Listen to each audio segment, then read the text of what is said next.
trong si chi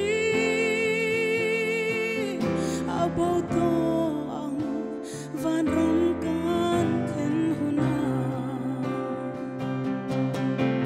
tu na kan chung qua kan dam kan tulu kan tu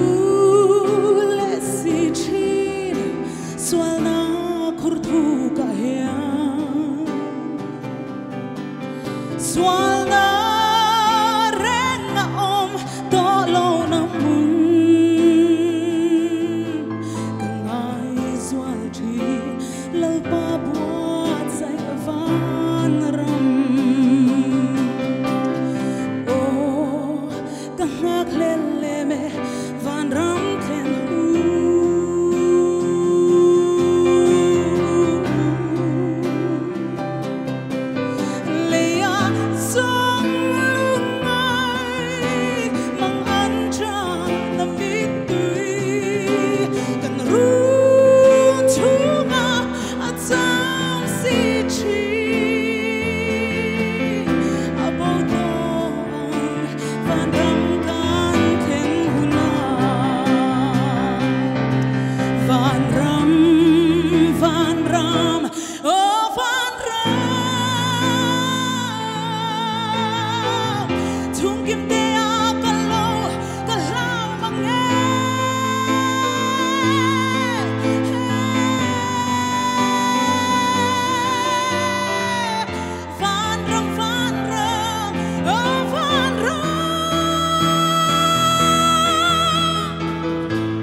ngak lele me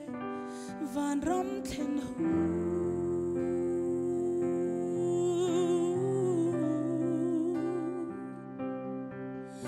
le ya song lung ai mang an cha na mit tui kan run chunga a cham si chi about ang van ram kan khen huna about ang van ram kan khen huna lalpa tu fakin amrose